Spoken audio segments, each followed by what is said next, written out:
Let me share my screen as well.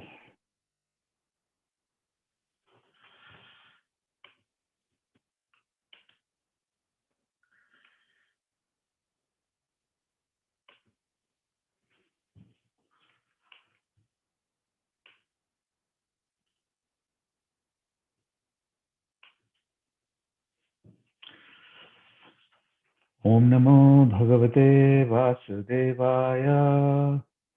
Om Namo Bhagavate Vasudevaya. Om Namo Bhagavate Vasudevaya. Srimad Bhagavatam, Canto 1, Chapter 12, Text 6.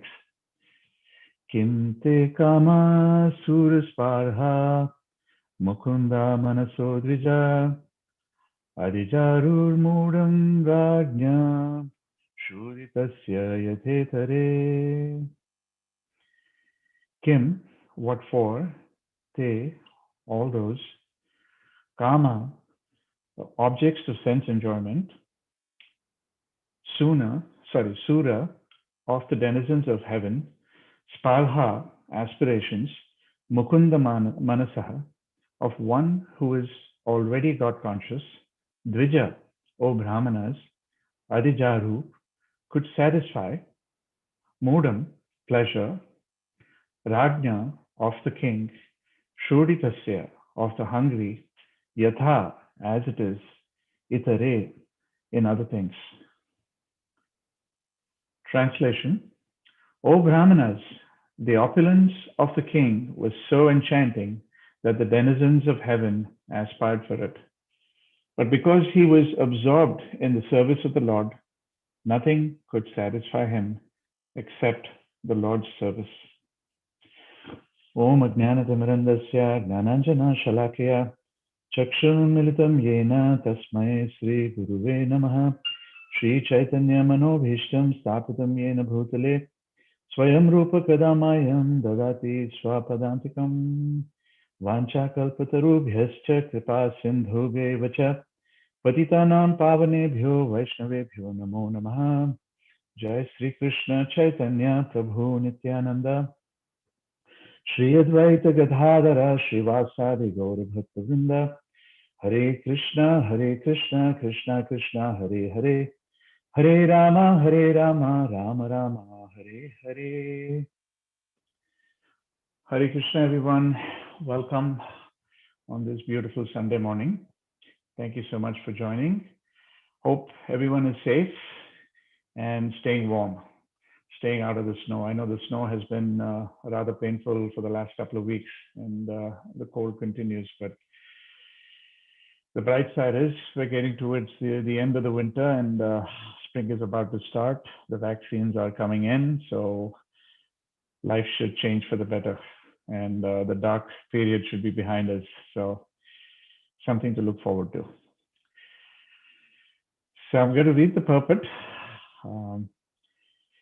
This is a very interesting text, and very, very important as well for all of us on our spiritual journeys. So the purport by His Divine Grace A.C. Bhaktivedanta Swami Srila Prabhupada. There are two things in the world which can satisfy living beings. When one is materially engrossed, he is satisfied only by sense gratification. But when one is liberated from the conditions of the material modes, he is satisfied only by rendering loving service for the satisfaction of the Lord. This means that the living being is constitutionally a servitor and not one who is served. Being illusioned by the conditions of the external energy, one falsely thinks himself to be the served, but actually he is not the served. He is servant of the senses like lust, desire, anger, avarice, pride, madness, and intolerance. When one is in his proper senses by attainment of spiritual knowledge, he realizes that he is not the master of the material world, but is only a servant of the senses. At that time, he begs for the service of the Lord and thus becomes happy without being illusioned by so-called material happiness. Maharaj Yudhishthira was one of the liberated souls, and therefore for him, there was no pleasure in the vast kingdom with a good wife, obedient brothers, happy subjects, and prosperous world. These blessings automatically follow for a pure devotee, even though the devotee does not aspire for them. The example set herein is exactly suitable.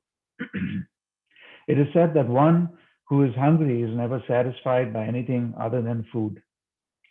The whole material world is full of hungry living beings. The hunger is not for good food, shelter, or sense gratification.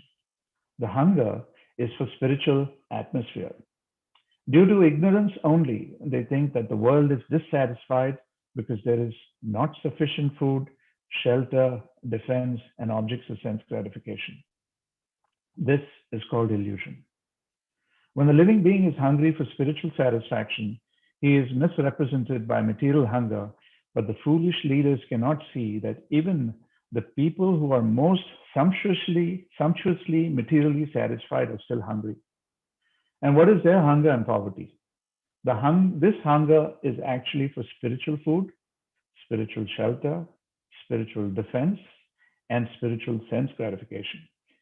These can be obtained in the association of the Supreme Spirit, Lord Sri Krishna, and therefore, one who has them cannot be attracted by the so called food, shelter, defense, and sense gratification of the material world, even if they are relished by the denizens of the heavenly planets.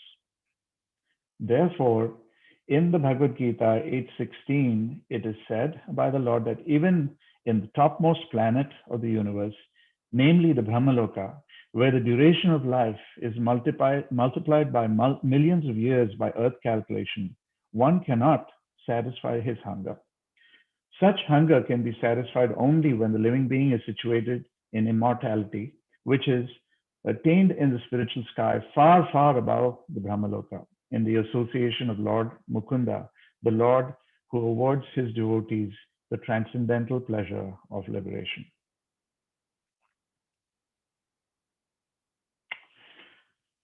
One thing we realize is Prabhupada never minces his words in his purports. He goes straight to the heart of the matter. And he's not shy about pointing out what is wrong and what we're doing wrong in this material world and how and why we are suffering, for all the various reasons.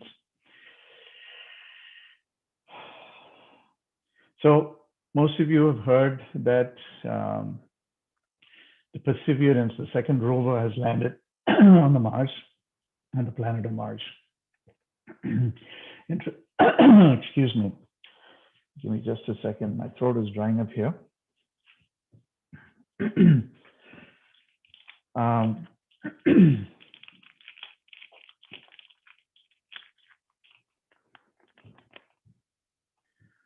So we, as human beings, in this day and age, are very proud of our science and technology, and we think we can accomplish things. We think we can travel from planet to planet, and we can do all these superhuman things by our calculation, right? We've heard of how the bombs that were released by America onto Japan.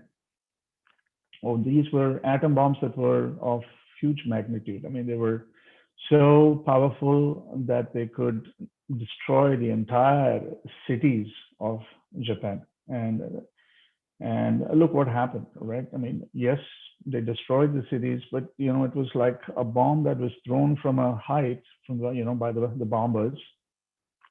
But they also destroyed not just one or two things, they destroyed everything around it. And that's called collateral damage, right? So when bombs are thrown and released by planes from a height, they destroy not only the enemy, but they also destroy a lot of innocent beings, farmers, fields, cattle, a lot of collateral damage that happens just to kill one or two miscreants, rather than just killing and destroying just the enemy. A lot of innocent people's lives are lost as a result of that. So there's widespread destruction everywhere.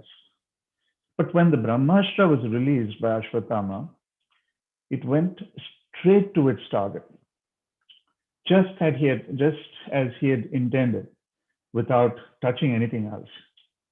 And his whole idea, and so before I go there, yeah, that just goes to show how sophisticated the Brahmastra was.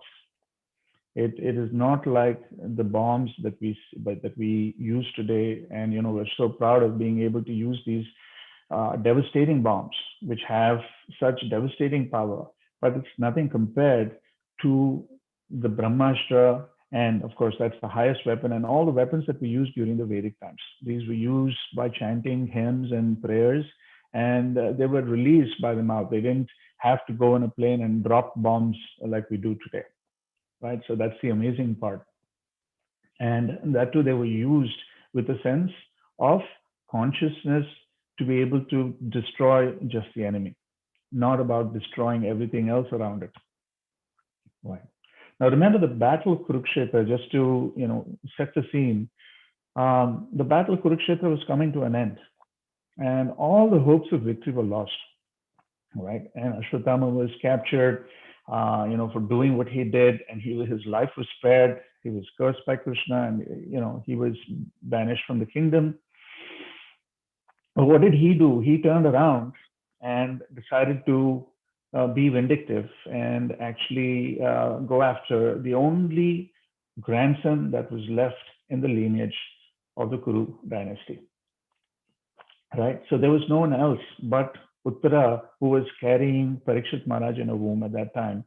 He was Parikshit was the only, I would say, lineage left for the Kurus. So he was the last heir left to carry on the legacy.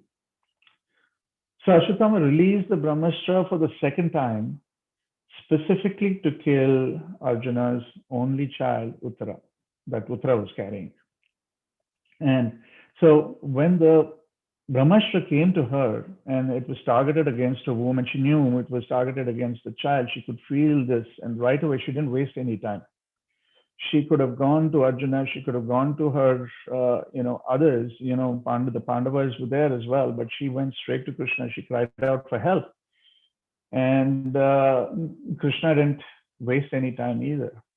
He manifested himself in a way that he could enter Uttara's womb and save Parikshit within her womb from the Brahmastra. Right? So he was able to provide Parikshit with a life, with a new body, and maintain his life so that he didn't have to leave Uttara's womb at all. And Parikshit could see this, even though he was an unborn child, he could see Krishna coming there into the womb, saving him. I mean, this is just an amazing description that's given in the Bhagavatam and in the scriptures as to how this happened, right? So in this particular text, King Yudhishthira is being glorified. He is being addressed as the ideal king. Why? Because he was always absorbed in the service to the Lord. He had everything to go for him. He had the kingdom, he had a beautiful wife, he had powerful brothers like the Pandavas, he had riches beyond anyone's reach, he had fame, and now he ruled the entire world, and Jambudvip was his. I mean, it was for him to rule, and all the subjects were very nicely taken care of. So he had all of this going. The citizens loved him, but he had transcended to a point that all of these things didn't mean much to him.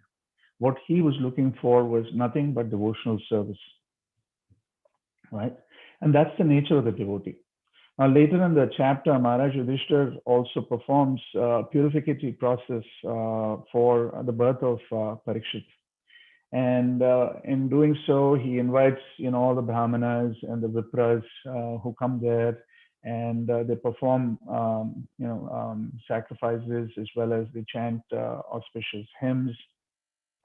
So after they do that, they bless the child, and Maharaj Yudhishthira asks, what is this child going to be like when he grows up? And we have, he has vipras and he has brahmanas in the audience, right? And the people that have actually, performed the sacrifices, the fire sacrifice, the various austerities to conduct the ceremony as well. And these Vipras and Brahmanas were not ordinary people, all right? So the Vipras, just a slight sidebar here, but the Vipras were experts in the Karmakanda section of the Vedas. So they were called, and these specific Vipras were Jataka Vipras who could accurately predict the future based on mathematical calculations of the planets, the alignment of the planets, and astrology. The Brahmanas were experts in the Jnanakanda, that deals with spiritual knowledge.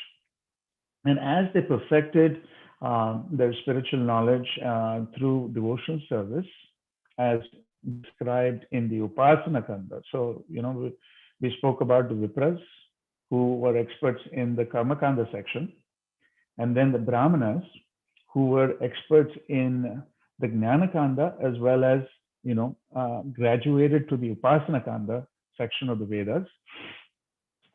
They also, transformed from being just Brahmanas, which in itself was pretty elevated, to being Vaishnavas. And at that stage, they were actually performing and perfecting their devotional service. They were in a realm where they were, focused on serving the Lord. And when you look at it, even from the Kandas in the Vedas, Srimad Bhagavatam, therefore, is the highest, and it's rightly compared to the mature fruit of, the ripened fruit of all the Vedas.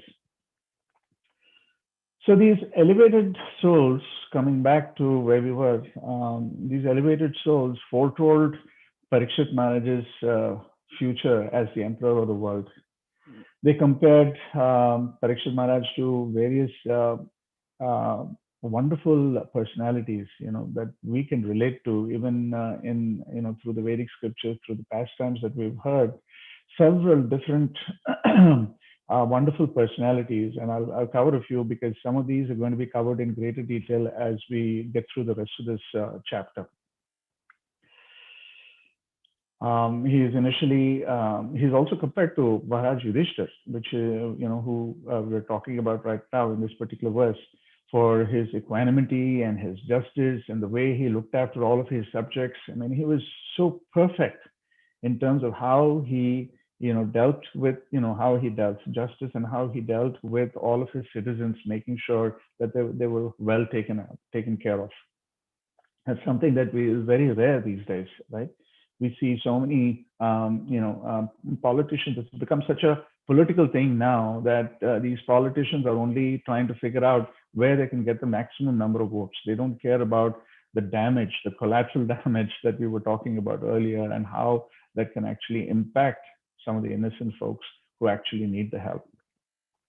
So Parikshit is also compared to Lord Rama, and everyone knows Ramaraj, right? But why Ramaraj? So later you will see, as we get through some of the text in the same chapter, Parikshit Maharaj's reign is compared to that of Ramaraj. Because Lord Ram engaged everyone in his kingdom in devotional service. So Parikshit's reign was compared specifically as because of that. Because whatever the leader does, the common man follows. Bhagavad Gita, Krishna says that.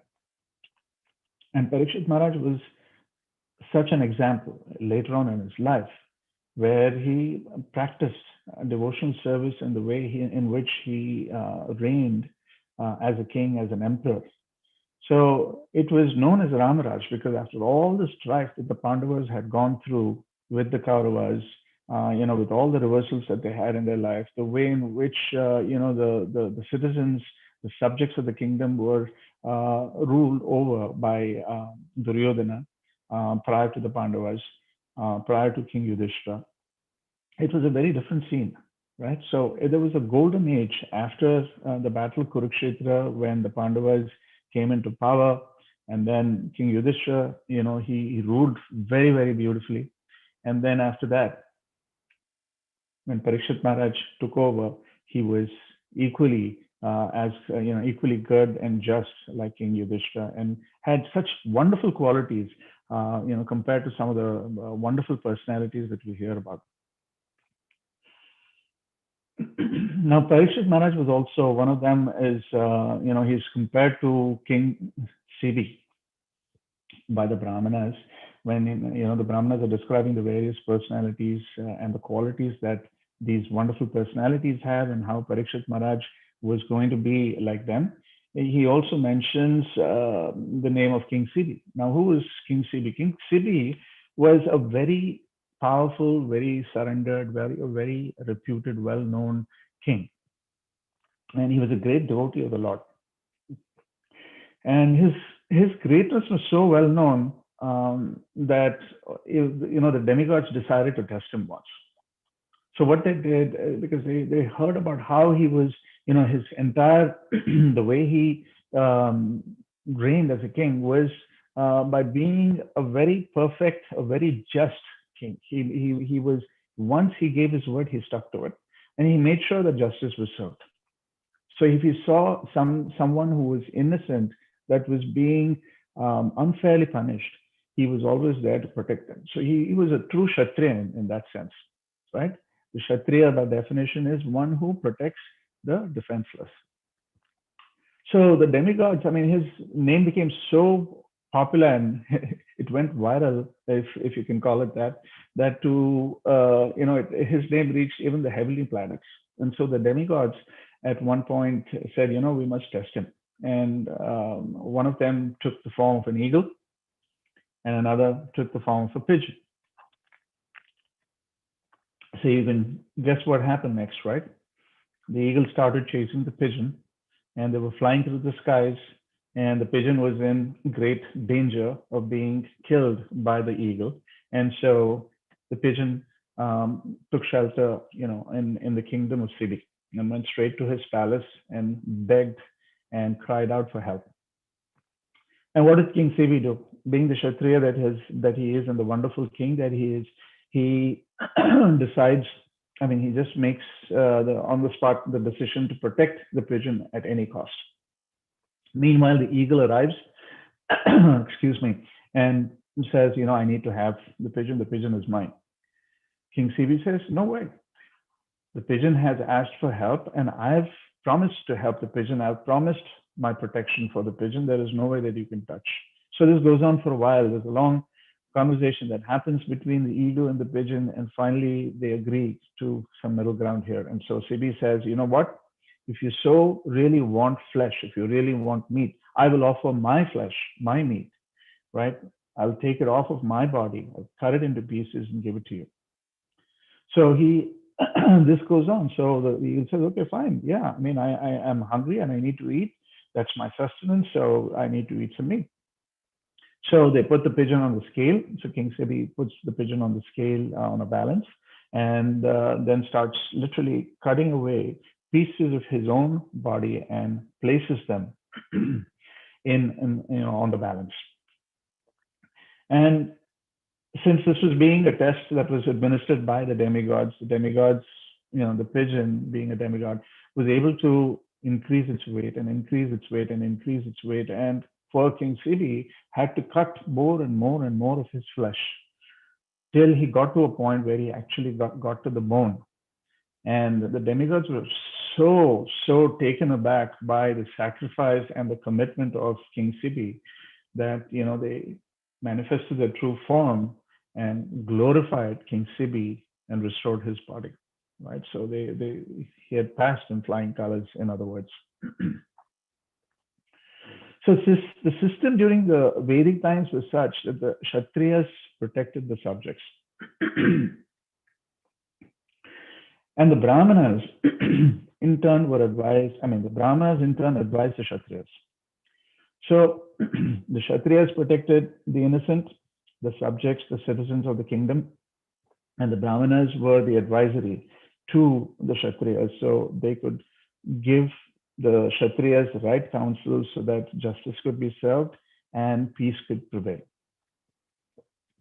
So in return, the Kshatriyas, performed a lot of various austerities, and they were very God conscious, they're very spiritually inclined, they were pious, and everything in between, right?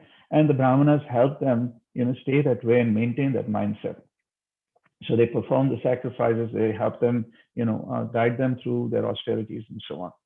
And in return, the Kshatriyas, gave a lot of gifts, and those gifts were very exuberant, very, very nice in terms of, giving them cows, giving them elephants, giving them land, giving them gold, silver, name it. The kings would give the Brahmanas all of these things.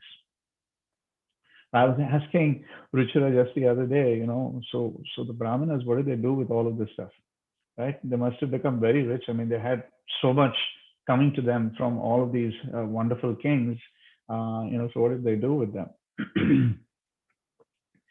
So there's a story about how once Lord Ram and Sita, while they were on their exile, decided to call a whole number of brahmanas to perform some sacrifices and austerities with them. And so after the ceremonies were completed, Lord Ram wanted to give them some gifts, just as the custom was. So, but keep in mind that they were in exile, and Ram had left with nothing on his back practically. He left as he as he heard about the news, he completely gave up everything, and he just went into the forest, and Sita followed him. So Sita didn't have much either, and all she had was a nose ring. So, being who she was, very giving and very simple at heart, she took her nose ring, and that was the only thing that they had left that they could give, and she gave it to the Brahmanas. She offered it to the Brahmanas. So the Brahmanas took it, but at the same time they realized, what a great set of personalities both Ram and Shiva and Sita were. So they were so pleased that they immediately returned the nose ring. I was thinking, think about it. Try doing that to the Brahmanas today. You give them something, you think they're going to give anything back to you? I don't think so. So in the 7th canto, Prahlad Maharaj talks about, one cannot get satisfaction, and everybody is looking for satisfaction, but one cannot get satisfaction through material means, right? They're always, engaged in trying to find a better, spot, better way of getting more and more and more and more and more. But that doesn't seem to satisfy the human being, the living entity in this material world, because they're in that mode where they're only trying to get that satisfaction through material means. And so Prahlad Maharaj says, that simply doesn't work. The spiritually inclined living entities, however, are so absorbed in the service of the Lord, both as a means to an end as well as the end itself. It's not like, I'm applying myself in devotional service to be able to reach my goal. And once I reach my goal, I'm happy, I have everything I need, and I don't need to do anything. No, that goal in itself, the end that we're talking about, is also about being able to perform devotional service to the Lord. And just think about it.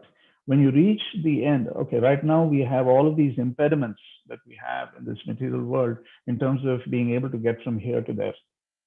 It's almost like an impossible battle, right? We all face it every day, every hour, every minute, every second, every moment. We're constantly faced with these impediments, materially as well as spiritually, as we get on this path.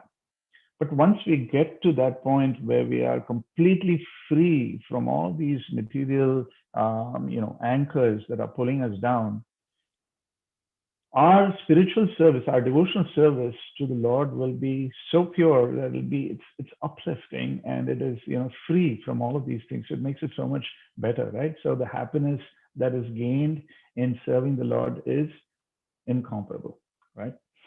So Prahlad Maharaj, even though he was, young, he received a lot of these. He received all of these instructions while he was in the womb of his mother. And who was his father? Hiranyakashipu. So how did this happen, right? Most of you know that Hiranyakashipu was very, very envious of Lord Vishnu, and he wanted to become more powerful than Vishnu. And so he went away to Mandara to perform these severe austerities. And but before he did that, he entrusted his wife, who was then pregnant, with Prahlad Maharaj and to Narada Muni. And so Narada Muni was the caretaker. He was taking care of Prahlad's mother and this unborn Prahlad as a child within the womb of his mother. And he instructed both of them in the Srimad Bhagavatam even then, right? And so Prahlad Maharaj was constantly hearing that even from within the womb.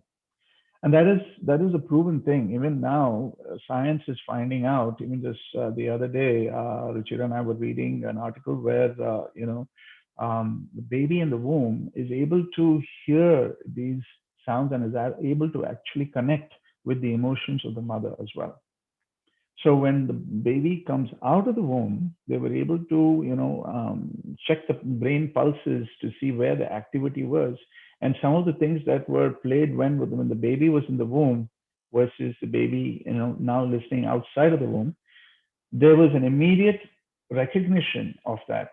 And pleasant things versus unpleasant things were also tracked. The emotions were tracked as well, and they could see a difference in the pattern. So it is even scientifically now, only now people are finding out, but in the Vedic times, this was all known to them. It was no mystery. So the child within the womb is very conscious, especially in the last trimester, where the child is hearing and absorbing a lot of the external influences that are coming at it. So the special instructions, the instructions of Bhagavatam that were being given by Narada Muni and coming from an expert like Narada Muni, in terms of the Bhagavatam, it would have been so sweet and so pleasant for the baby as it was developing within the womb, right? For the mother as well as the unborn child. So the Bhagavatam also speaks about, there's so many stories, so many pastimes, just talking about sense enjoyment. There was a personality called Yayati. Yayati had the benediction of being able to enjoy being able to enjoy his senses for 10,000 years. He could do anything and everything to be able to fully realize his senses to the maximum extent. Man, that would have been scary, because not only was he able to do that, you think about it, the karma that is attached to sense gratification would have been devastating. 10,000 years of sense enjoyment, and then what happened after that, God only knows, right? I mean, he would have been in the worst situation if he used it in the wrong way. But as Prahlad Maharaj says, using these material senses for material purposes of sense gratification is not going to help. You will not get the satisfaction that you're looking for. In fact, even in the Bhagavad Gita, Krishna says, right, that it is only lust that is the all-devouring force that burns like a fire, right, that cannot be extinguished. And so Arjuna says, and where does it exist, right? He also says it exists in your mind, in your intelligence, and in your senses. The only way that one can overcome that is by severing it with the sword of knowledge. Now, what is that knowledge? That knowledge is all about devotional service, how to apply oneself in the service to the Lord, so that when the Lord is pleased, then automatically all of these things become insignificant, right? And not only insignificant, but the individual also is completely satisfied. So when the Lord is satisfied, automatically the living entity is also satisfied.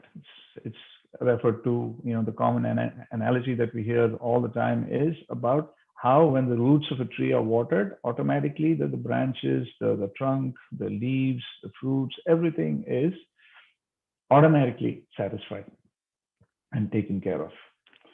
So how does one engage in devotional service? The modes of material energy are constantly hitting us, they're battering us left, right, and center. I mean, we're like punching bags if you look at it. We're getting punched left, right, and center all the time. And what can we do to, make it through this? And the answer to that is through proper chanting and through good association, as Rupa Goswami says, right?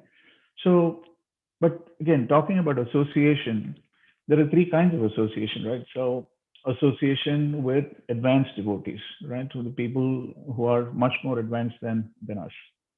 Then there are associations with, association that is with individuals that are equals, that are in a similar category, similar situation. And then there is the association with novices, people that are just starting out on their spiritual journeys, for instance. So with the more advanced than us, we want to become joyful. As I heard Gopal Krishna Maharaj describe this very, very nicely, where he was saying, for when you're associating with someone who's more advanced, you want to become joyful. And why joyful? Because you're expressing gratitude because you're receiving so much from these elevated individuals, right?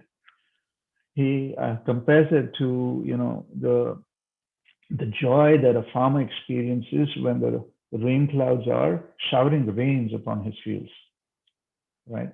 Like a peacock during during the first rains, the peacock expands its feathers and quills, and it looks so beautiful. It looks the beauty at its pinnacle, right? When the rains are coming down, the first rains are coming down for the season. So the joy experienced in that is very, very, very special, right? And with that joy is also the gratitude that one exhibits and demonstrates in terms of being able to give back. So it's when we talk about, yeah, so that's one of the ways in which association with advanced, but individuals who are much more advanced than us is expressed. Then with those that are that are our equals, we want to, how do we associate with them, right? So we want to extend our friendship and receive their friendship. Now, when we say friendship, we're not talking about exploitation by any means. By definition, friendship means there's a give and take in terms of how we stick together, we serve together, in terms of doing, especially in our spiritual journeys, we want to hold each other up when the other person is going down and feeling down and going through a hard time, or there's a reversal, or they're having a lot of, they don't feel as encouraged in terms of their spiritual practices because of the material energy that we're all subject to. But then also, we together we can hold hands and serve the Lord, doing things together, like reading, chanting, like making prasadam together, or honoring prasadam together, and so on. So we can do several things together that is so uplifting. And many of us are already doing that. I'm sure you're doing it in many ways. In fact, coming together today, and like we do every day, is another way of being together and serving the Lord together. It brings back memories, for me. I have a few minutes here. I know it's 7:40. A few examples. I mean, there are many, many examples, but some of the examples that I can think of is, when Nityananda Pran, Prabhu, and Hemangi and Prahlad would come. Prahlad was a little younger then. They would come home and spend some time with us, a day or two. And Prahlad was so into drama and getting these costumes, and all that he was trying to do at that time especially was enacting some of the pastimes. It was such fun. We would sit for hours watching him going, changing into these new clothes and giving these dialogues and getting into the role, playing the role of Lord Ram, and then playing the role of Ravan, and so on. He would get into these, and his parents also invested in getting him all these dresses and props from India. So we would bring them home, and we would have hours of fun just watching that and being a part of those pastimes with him. And then Nityananda Pran he's an excellent cook, as you know. He would jump into my kitchen, and then we would cook together, all of us, Ruchira and Hemangi and all of us, and then he would make these wonderful Mysore bhajis, the prasadam that we would share together and honor together. It was just amazing as devotees. So it's an uplifting feeling. Similarly, when we go to Premana Mataji's place, we're generally these days the topics are more, gravitating towards the temple construction, and there are so many things that need to be done from a temple management perspective. We're growing; it is exciting, and so much to look forward to. So, the conversations are happening, but even as we're doing that, suddenly there will be a point in there or a topic in there that suddenly Premana Mataji will take that and passionately talk about the scriptures and bring that to life and relate to what we're trying to do practically. I mean, it's so uplifting. It is so encouraging, and we're bringing everything that we have, which may look ordinary to the person who is not a devotee, and think, oh, they're doing the same old things. But no, as aspiring devotees, we're given that opportunity to serve and be able to think of the Lord, glorify the Lord, and relate to things that we're seeing and reading in the scriptures to our practical day-to-day life. That is the important part. We're able to actually bring that, and we see the timelessness of the Bhagavad Gita or the Srimad Bhagavatam, for instance. We can speak volumes about it, right?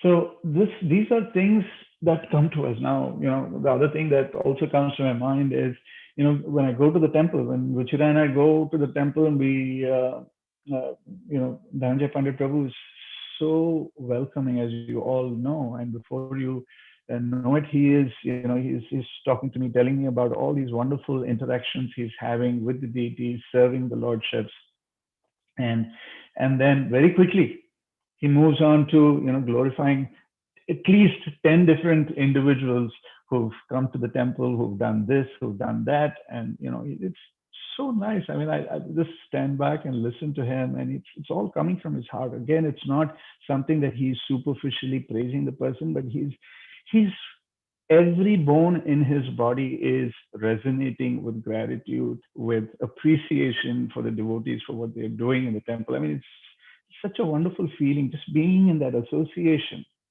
makes you feel so nice. And as he's doing that, Ratnami Mataji is not keeping quiet. I can see her. She comes in with a plate of, a whole plate filled with prasadam, with different items, and she's like, "No, Prabhu, you must have, Prabhu. No, Mataji, you must have." And when Ruchira comes, she makes sure she makes a glass of hot milk with, and gives it to her. It's like family, and it's like you're getting that association, these special devotees. And think about it, right? So the common thread among all of these examples that I just cited, and there are many more. There are many of you that where you're experiencing the same thing. We are experiencing the same thing with you as well. And the common thread there is that devotees really are not bothered about all the externalities. It's all from the heart in terms of how they want to serve the Lord and how they're serving the Lord practically on a day-to-day basis. So this is really something that we need to continue to grow, inculcate, nurture, and cultivate to a point that this takes us speedily through our spiritual journeys. So now, with the third category that we spoke about, the novices, how do we associate with them? Now, with them, we need to extend our association. We need to extend compassion, right? Because they need all the help they can get to be able to move and advance in their spiritual journeys as well. So that's where, we need to be able to extend that compassion. We need to be very careful in terms of what we say, what we do, because they are in a frame of mind where they're trying to connect all the dots, and it may not appear to them like it appears to us. And it's not that we are perfected souls. We are also, on this long journey. But nevertheless, there are things that we can definitely, that we've received, that we can give to them, right? Prabhupada always says, we cannot give anyone anything that we don't have. So we need to first try and acquire that from a spiritual perspective. And then, only then can we give it to someone who is looking for that, with spiritual peace, the spiritual happiness, the spiritual advancement that they're looking for. That's our gift back to them. That is a way of showing gratitude to our sampradaya. That is a way of showing gratitude back all the way to Krishna and saying, Lord, you've given me this opportunity. I'm such a fallen person. I have absolutely no qualification. But you're giving me this opportunity to be able to serve in whatever capacity I can. Please continue to help me do that. And when I do that, please let me do this not superficially, but it should be really coming from my heart. I want to do it and I should do it. So that's how we are extending our compassion to someone who is still starting out. The problem is we are so embroiled in this material world, and the modes of material nature are working so heavily on us. We feel like, what compassion do I have? I don't have anything in me to give. But still, if you look deep inside, there is always something to give, something that you've received through the sampradaya that you can always give. And again, always look up to the people that are giving us this, everything that they're giving us. You see the sannyasis who are toiling day and night, traveling from place to place, pandemic or no pandemic, class in the morning, class in the evening, class in the afternoon. I mean, they're giving us so much. I mean, do they really have to do that? They can actually take their japa beads, go sit in a corner and chant, do their japa, right? Why are they struggling? And why are they, when I say struggling, they're doing it with happiness. It's not that they're sitting and cringing and saying, oh my God, I'm doing something that is taking a toll. No, they're doing it happily. You see the happiness on their faces. And you feel like, where are they getting all of this energy? I mean, you see Jayapatak Maharaj, you see Radhanath Maharaj, you see Rumpad Maharaj, you see all of these wonderful personalities there giving and giving and giving and giving. So all we need to do is just follow in their footsteps. Just follow in their footsteps. And that's what this verse is all about. Just following in the footsteps of our preceptors and in the footsteps of Yudhishthira Maharaj, in this case specifically, we can achieve that stage. It may not happen overnight, but it will happen. Eventually, it will happen. Once Krishna is pleased, with his mercy and our endeavor, it will happen. And we will be able to reach that stage. And I'm hoping that all of us will be there together, and this will happen at some point in time where we can all look back and say, we've come a long ways and we are still heading towards, closer and closer towards Krishna. Just by following in the footsteps. That's the simple formula. We just know, we don't need to invent anything. In fact, even whatever I've discussed today is not something that has come through my own realization at all. It's more what I've heard and I continue to hear from my preceptors. So we need to continue to do that. Let's stay together. Let's uphold each other. Let's extend our friendship to each other and help others with compassion, the ones who really need the help to, genuinely make advancement in their spiritual journey. So I have about 10 minutes left. I know this is an hour class, but that's all I had to share today. Let me know if you have any questions, any comments, anything that you would like to share, with the rest of us. That would be great. So I'm going to stop at this point. Devotional service, therefore, is the only way to complete satisfaction. There is no other way. Suprasiddhiti yayati. Right? So the soul can only be completely satisfied, not satisfied little by little, but completely satisfied only through devotional service. And we read that in every instance, every page of the Srimad Bhagavatam, most importantly. Hare Krishna.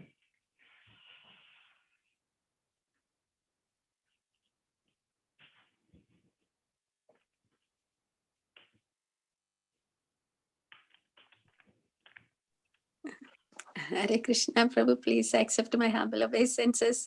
All glories to Guru Maharaj Prabhupada. Please accept mine too, Mataji. Hare Krishna. All glories to Guru Maharaj and Srila Prabhupada. The topic was about spiritual hunger, and you really made us feel like, enjoy a Sunday feast in your lecture. It was very nice. I mean, it just what we are missing through this year. You just gave us a lot of warmth, and it was so heartwarming and so encouraging. And looking forward to coming out of this seclusion. That I definitely agree. That I Yeah, definitely agree. it is. Credit all goes to Guru Maharaj. When I see him, even at this age, he's crossed 70, and in spite of that, he is so happy and blissful when he is talking about Krishna and he's talking about the bhakti principle, especially these days in his Uddhava Gita and his prayers to Lord Brahma. All of the various pastimes that he's discussing. It's like you're literally being transported into that pastime for that moment. It's so beautiful. Yes, very much so. Wonderful. Very much so. Yeah, everything else become remote of this material world when we listen to him. Seriously. In That's fact, the amazing. incidents. Thank you very much. Thank you, Mataji. The incidents of depression and Thank you suicide very have much actually for gone up. keeping our hearts warm. I'm sorry, Something. Mataji, you were breaking up. Yeah, I also could not hear. No, I was just saying thank you very much for making our hearts feel so warm. This, Thank you. You're very kind, Thank you Mataji. very. Thank you. Hare Yeah. Krishna. No, Hare you've done Krishna. a great job. Thank you. Thank you, Mataji. Hare Hare Krishna. Krishna. Hare. Yeah, I was just saying that this whole pandemic has created such an atmosphere, a very negative atmosphere, that people are going through severe depression clinically as well, and a lot of suicides even amongst the youth, because they're not able to attend schools and not being able to meet with their friends and so on. So it's impacting society one way or the other. People have lost their jobs. People are not able to put food on the table, and all of those things are happening. But we were so fortunate. Just look at us in the same environment, in the same set of Yes. circumstances, but we are able to be so much more in bliss with the faith. The faith that is actually bringing us out of this. We would I don't know if we spend as much time thinking about what we don't have in terms of the material necessities. Yes, to a certain point, it does hurt a little bit, especially for some of us that are out of jobs and the cash flow is kind of light. But then when you look at the bigger scheme, in the bigger scheme of things, the big picture is just pointing towards where we're headed and what we're doing, and there's so much to look forward to. With now these days, especially, days are just flying. Where we're doing so much planning in terms of the temple construction. There's so many different areas in terms of what we can do here, even and in Naperville for that matter, that it is so exciting, and we're able to do that with even greater association with the devotees around us in terms of this whole journey towards the new construction and the new temple that is about to manifest. Yes. So we're very fortunate indeed. And all this is purely, mercy that's coming down from Krishna. This is Krishna's mercy through our spiritual masters, for this to happen. Yes, Prabhuji. If I might take one more minute, really, Yes, there is no expressing how much gratitude in words when we think without this spiritual nourishment, what it would be like to cross over this period. I mean, even if you had your food on the table, I mean, what is the spirit, that it takes us, from all the dark challenges that this COVID has. Thank you very much. I shouldn't take more time. Hare Krishna. Hare Perfect. Krishna. Thank you, Mataji. Hare Krishna. Anyone else? Hare Krishna, Prabhu. Please accept my humble obeisances. All glories to Srila Prabhupada. This is Amrita Kelidasi, Prabhu. Yes, I can see Vrindavan Prabhu there, but the voice is Amrita Keli, undoubtedly, unmistakably. Thank you so much, Prabhu. I totally echo Sandhya Mataji's point. My heart is like just beaming with so much happiness, particularly when you were describing all the relationship and the devotees. It's just so much opening my heart. I was telling the other day to some devotee, they were like, what happened to you? We are missing you. I said, I'm missing myself also. I thought I'm kind of free from all this depression and all this, isolation things. but I'm feeling this some kind of, numbness, or like not really responding to whatever it is. It's not my usual, enthusiastic, bubbly self. I can feel that myself.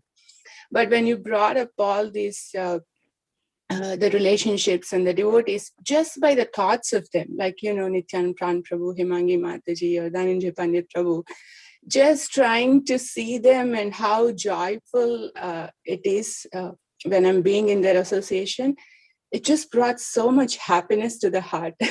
And I immediately felt like, what is that I have been missing so far? And that actually, opened up my heart a little bit. I pray to keep these devotees and, all the wonderful association that we have in this congregation.